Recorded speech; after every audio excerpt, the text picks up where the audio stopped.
Hey Larry, it's Rick here. As promised, I'm going to show you a little bit about how I do my sticks. I'm going to do a small batch, 2 pounds, maybe 2.5. What I got here is AC Legs 1/16 stick mix. I'm going to use probably 4 tablespoons. You really don't have to add anything to it, but I'm going to add half a teaspoon of cayenne and half a teaspoon of paprika, half a teaspoon of Cure 1. And I'm really liking this beef bouillon liquid. So it's one bouillon to 2 cups of water. I probably won't use that much, but at least I'll have something as a catalyst, I guess you could say. I'll come back. I gotta go get some batteries because this thing's run out of batteries, and I'll be back later. I forgot to mention, this is hot boiling water to dissolve the bouillon. You're gonna have to, after it's dissolved and stirred, you're gonna have to let this completely cool off before you add it to the meat. So how I do it is, after I get it all mixed, I'm just gonna put it in the fridge for a little while. Let it cool down before I add anything to it, because it will kill the Cure 1 if you put it in hot. I'll be back. Alright Larry, I'm back. I got some batteries. What I did was, I took the liquid and I took it down to 3/4 of a cup. You don't have to use this broth liquid, but I do. Something different, and I know it adds some flavor. So I'm gonna put my Cure in there and mix it up a little bit. As you can see, I did reserve some of the stock just in case I need it. I'm going to let this dissolve some. Set it down. I'm going to add a little bit of cayenne, a little bit more paprika to it. I like a little bit of kick to it sometimes. Put that in there. Then here's the AC Legs 1/16 stick mix. It's got just about everything in it you need. No need to add any extra salt, unless you like them really spicy. Salty, I mean. Let that go. Probably gonna take a little while for some of the bigger stuff to dissolve up, the Cure and the salt that was in the stick mix, that sort of stuff. So I'm gonna stir this once in a while. And I'm gonna let this set for probably half an hour, and I'll keep stirring it. Keep your reserve liquid just in case you need to add it. Now, this is only for a 2-pound batch, so if you were going to make a 5-pound batch, you would want 1 cup of liquid. But my instructions for my bouillon, my beef cube, says 2 cups of hot boiling water, so I'm just going to keep that around just in case I need it. Now when you add the dry, your 3/4 cup is going to come up in volume, which is normal because you're adding to it. I don't know if you can see it. It's come up a little bit, not quite yet a cup, but no biggie. It's all good. I'll go try to find my ground meat somewhere, and we'll come back to it in just a little bit, and I'll show you how I mix it. Alright, I found the 2 pounds of 80/20. Got my mix here, stirring it up. I found over the years that some of the best things you can have is right here in your own kitchen. This is the Professional KitchenAid. It will mix 5 pounds of hamburger with the dough hook. I do have all the bells and whistles, you know, the big huge meat, 20-pound meat mixers and this and that. But they're good if you're doing 20 pounds or more. Sometimes I only do 5, so this is good enough for me. I usually don't show it on the forum because people say, oh, you use a KitchenAid, blah, blah, blah, blah, blah. So we're going to get her going.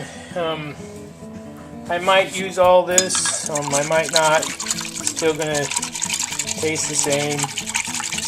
Remember, it's always easier to add than it is to try to take out. So let's get her going. Sorry, it's a little bit noisy. I'm doing this by myself. Put that in there. And I'm just going to use all of it.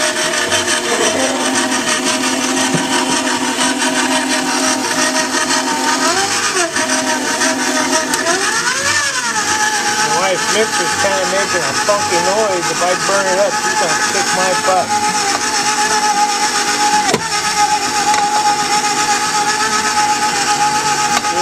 Mix a little bit. I use a wooden spoon. Sometimes it's so easy than sticking my hand in there.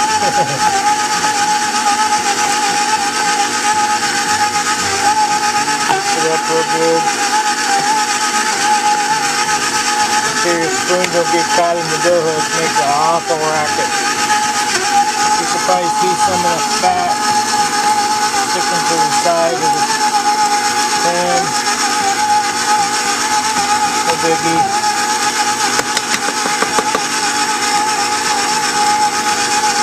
Cut this off a little bit. I'm gonna put a little bit more. I'll put a little bit more in there.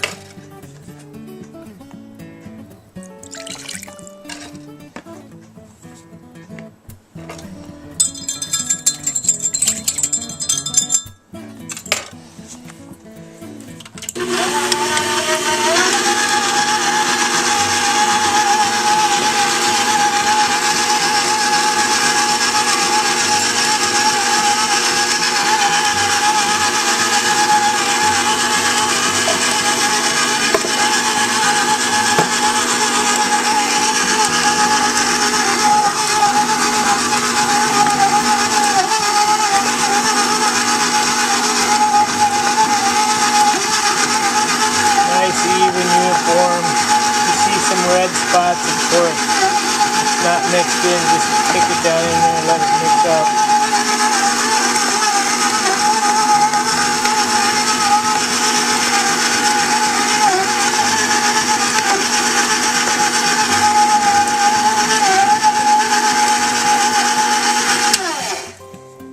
Okay, I know you said that you don't like raw meat. It really don't bother me.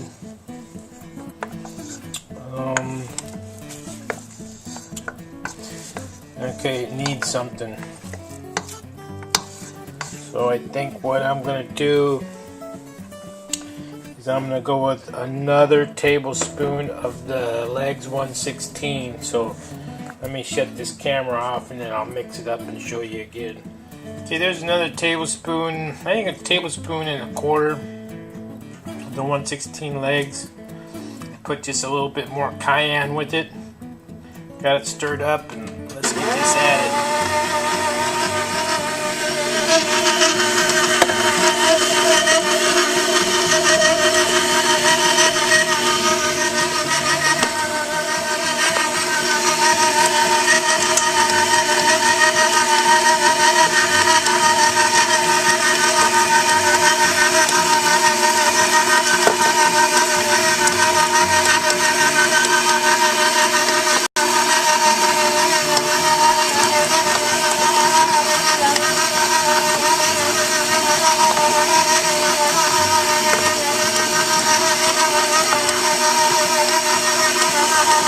Sorry, I said one hand here.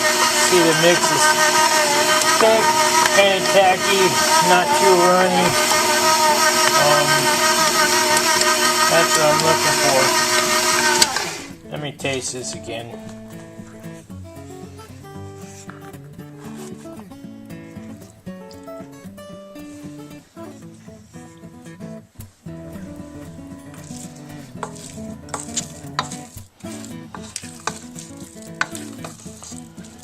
I'm thinking maybe another tablespoon. Let me get it all mixed up. So we add another tablespoon of the 116. Get it all stirred up here.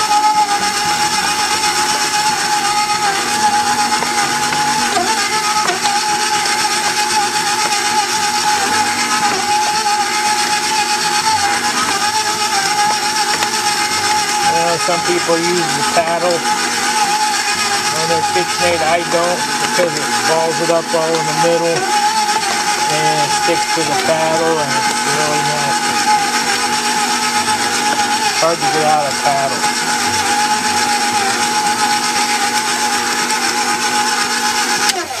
paddle. Okay, one more taste test. Let's see what's going on here. Yeah, that's what I'm talking about, Willis. Okay, let me get things cleaned up and I'll come back. One thing I like about using the dough hook on the KitchenAid is, as you know, processing ain't always perfect. And the dough hook will catch some of the tallow, tendons, that sort of stuff that's gone through the grinder, and it will actually catch onto the hook, and I can take it off the hook and throw it away. This way there's no fibery looking stuff in the sticks. I know you can probably see a few in there. It's not perfect. Some people like to emulsify it. The KitchenAid does a pretty good job of doing that by itself. I can't tell you how many food processors I've burned up trying to emulsify meat. And the only other option is a buffalo chopper. But they're like anywhere from $1,700 to $2,500, and my wife wouldn't like that. So I don't think I'm gonna have time to actually stuff and smoke today because I got a few things going on. So I'm gonna put this in a plastic bag and let it set overnight till tomorrow. Then I'll stuff. I'm gonna send you this video, and I'll do the rest of the video on the stuffing and smoking, and I'll send that one to you again. So I hope this is kind of helping you out, my friend, and I'll see you tomorrow. Oh yeah, I forgot, here it is, all mixed up. I call it OSH, Old Smokehouse.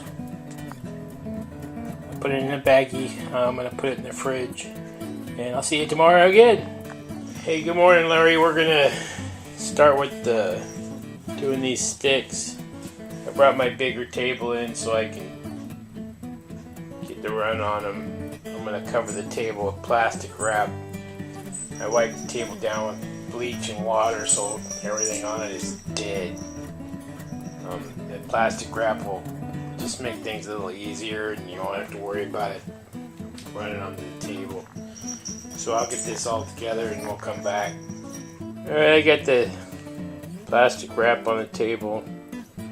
Got my piston for my stuffer going. I put a little bit of Crisco around the O-ring, just makes it slide into the canister a little easier. It doesn't impart the taste of sausage any. So we'll get that on and we'll get everything set up and going. I use some of this blue drawer liner anti-slip stuff. You really don't have to. I just find that it's a little bit more secure. It's blue. You can get white, tan, all kinds of colors. We'll come back here. Got two different kinds of casings here. The one on the left, the clear, those are 19 millimeter smoked. The mahogany are 17 millimeter. I think I'm going to go with the clear so you can see what's going on. Okay, got the meat in there. know if you can see it very good. Some people say, oh, it's not mixed right because there's still some red spots. Bull. If you know something I don't know, then make them yourself. You know, I've been doing this too long to have some newbie tell me what to do.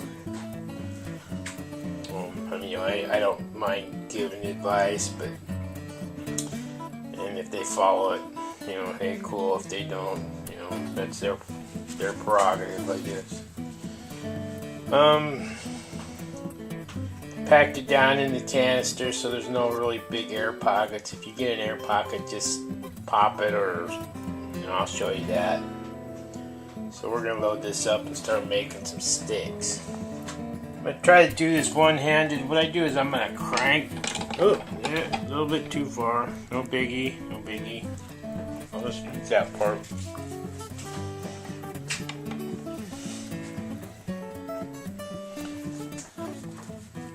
Do a little slower than I did.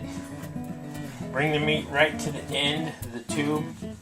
The casing will go on easier that way. This way it don't create any back pressure if you happen to tie the end of the casing off, which will make the casing slide on a little harder. I'll show you how I do mine. Okay, I put the casing on the tube. It slid right on. I double tie the end. You don't have to. Some people twist it or just pinch it until they get enough on there. So however you feel like doing it. And what I'm going to do is I'm going to make these probably about 15 inches long. I'm going to tie the middle, and I'm going to make another one attached to it. This way they sit over the smoke stick a little better. I found that if I can make two double lengths and tie them, I can get more on there than one single coil. So I'll show you that part in a minute. This is about how long I'm going to make them. Might be a little longer than 15 inches. There's the string, that's where I'm going to tie it, and then I'm going to loop it over and make the exact same length on the other side. Okay, there's two the same length. One's a little longer than the other one, no biggie.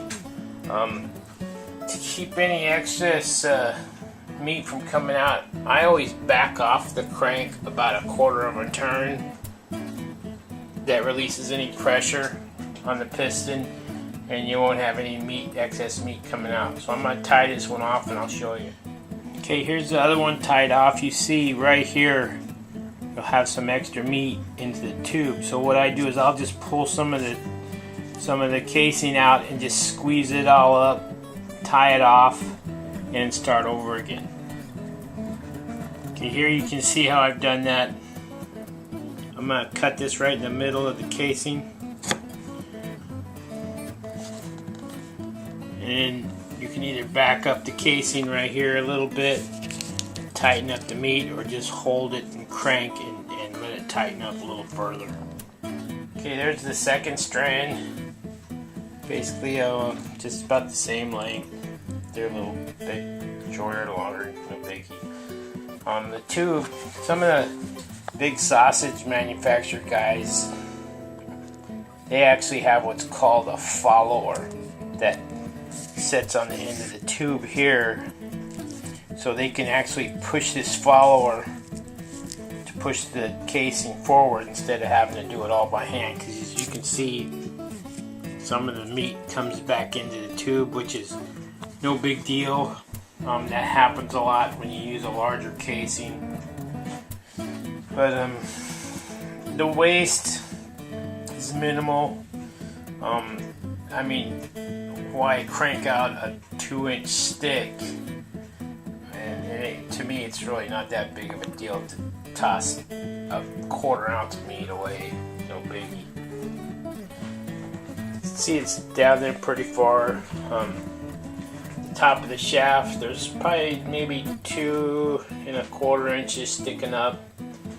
When your shaft gets to about right here, you're just about done with stuffing.